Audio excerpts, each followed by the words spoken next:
there, Taurus. It's time for your weekly horoscope for the coming 7 days. And just a quick reminder for everybody out there, should you ever wish to get a session with me, you do need to go on ahead to my website. It's integrativemysticism.com, or you may also follow the links down below.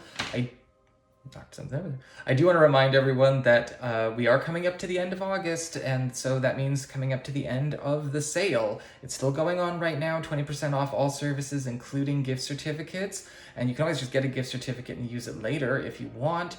You can get that at my website. I'm also accepting tips and donations now, and for those of you who ever wanted to sit in on a live read or a live chat, 4 p.m. Pacific time, Tuesdays, I'm actually going to start presenting my incoming wave findings early in a long-form discussion where I will also be doing a Q&A. And it's only $1 a month to be a part of, minimum to be a part of my Patreon to have access to the lives and to my bi-weeklies. And so if you want to try it out, please try it out. Again, follow the links below for more details on that. So what's going on when it comes to this week? What is happening for a lot of you Taurus people this coming week? And this is all about you kind of breaking away with, or breaking away from a past self to get back in touch with an even farther back past self. Sound weird yet? Do you know what channel you're watching? The thing is, the Six of Cups reversed as it relates to your spiritual themes, what's going on behind the scenes, what's happening here, is showing, yes, a deep clearing of a lot of past cycles, or maybe a lot of things that we've been holding on to for a very long time that are no longer suited to us in any way, shape, or form as it relates to each area of this spread. However, the Six of Cups reverse is also kind of sharing a bit of extra insight, and the reason it's getting shed is because something even further beneath that is finally getting its chance to shine and express itself. And this is going back to an earlier version of you. So we are shedding a version of you you've grown out of to make room for a part of you that is starting to turn back on and shine and renew again, that you have not grown out of. It's sort of how, we say the inner child is the connection to the divine spark. And so here is where this is starting to create some very positive shifts for you, but you will be going through some interesting tests this week about clearing away, possibly, let's just say, the adult part of you, the part of you that was, that basically developed into this part of you that you are shedding from all of your life, and so yeah, we are. It's like, okay, well, what was growing in my 20s? What was growing in my 30s? How do I get this in alignment with my true spark? That's what this week's all about. In fact, as we get on to your material concerns, we have the Page of Pentacles upright. And there does seem to be an influx of either material abundance, money itself, or maybe even a new work opportunity, or a new home base, literally a new home base, like a new home or a new working setting, a new working team that is coming in that is going to actually help you substantiate and physicalize some kind of major personal passion or personal goal. Now, it may be because we find the work that allows for us to generate the abundance to make it so, or we find the money itself that is also going to be going directly into this creation.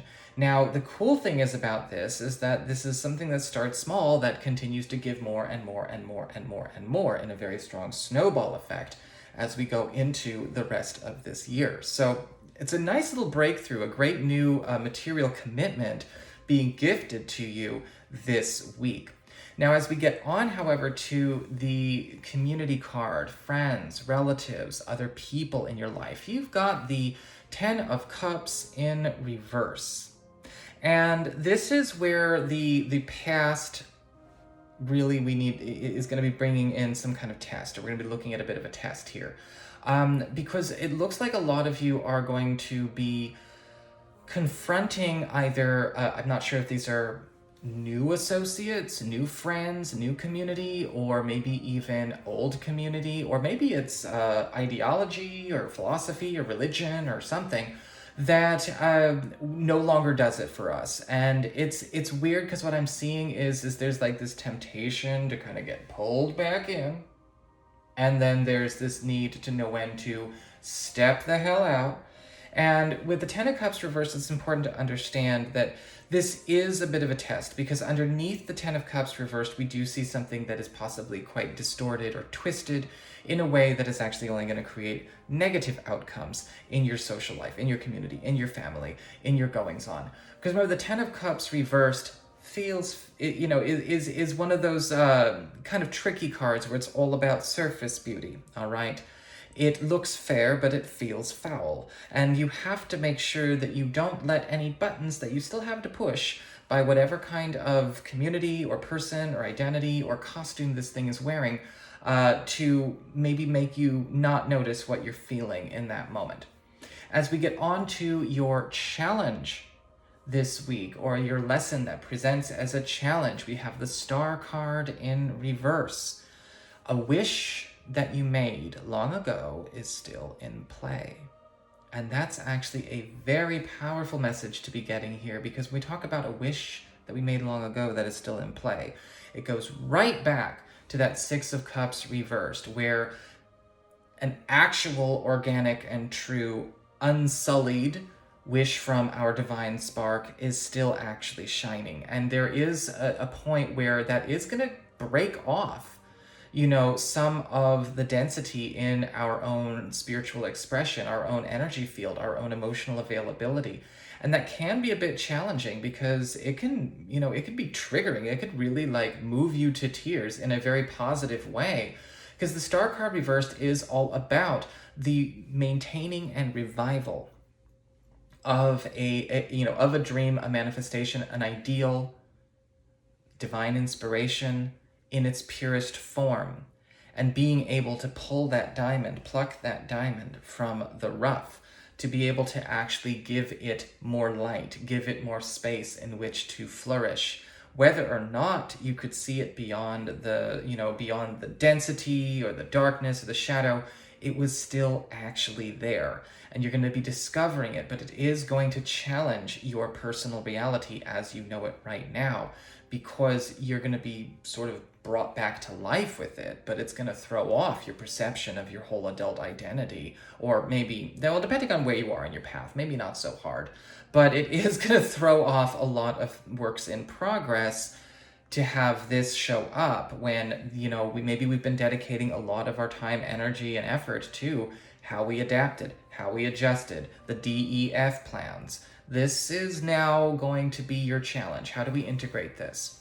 As we get on to your relationships with love and romance, and your relationships with your partners, you have the Seven of Wands upright. And this is a week where we are doing a lot of work whipping into shape, where possibly relationships themselves have had a lot of negative external influences start coming in, or even be welcomed in. Now, when I say welcomed in, yes, this can indicate choices made by either us or our partners. Possibly to a certain extent, this could come from that Ten of Cups reversed. Again, influences from friends, neighbors, the general community. But we are actually seeing the Seven of Wands upright, challenging us to be able to clear a lot of that out of the way. I am also seeing where this is a week for a lot of you Taurus people to really kind of revive, again, with that spark. It's been all about the spark. This desire to have a relationship that was completely homegrown by you and your partner, you and your spouse. Something that may, yes, defy what might be seen as conventional in your family or in your tradition, or in their family or in their tradition.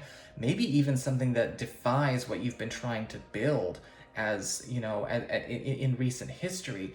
And yet with the Seven of Wands, it's something that you have a chance to bring back in. And with the Seven of Wands, for those of you who are curious, your partners are also going to be in a space where they are going to be desiring to make some serious shifts here in the relationship. But it's a battle for the soul of the relationship that we have to be paying attention to. Now, this can also indicate, though, sometimes We may also have to do some serious clearing of ourselves, our own mental perceptions, or what we are trying to project into the relationship, or who is projecting what into the relationship based on their own issues or agendas that they're bringing to the table. And for those of you who are currently looking for new people, the same applies, because we are seeing an opportunity to have a relationship that is more natural and true to who we are, and to the other person as well. But we've also got to make sure that we stop trying to conduct ourselves, or that they stop trying to conduct themselves the way they have when they were trying to just get a relationship to have a relationship. And so there's an interesting kind of energy here. Everyone's fighting to make it work, everyone wants to make it happen, but it is a bit of a, it is a battle for the soul of real love versus a relationship that is just an arrangement. Some of you may reject relationships that are just arrangements, or operating more like a business, or operating in a more mechanical or scripted fashion. Some of you may not have relationships like that, so you're not going to encounter that. But I just wanted to make sure that that was known. So that's what I've got for you. I hope you enjoyed it. If you did, don't forget to like, share, and subscribe. You know I appreciate it. And should you ever want to get a session, go on ahead to my website. It's integrativemysticism.com.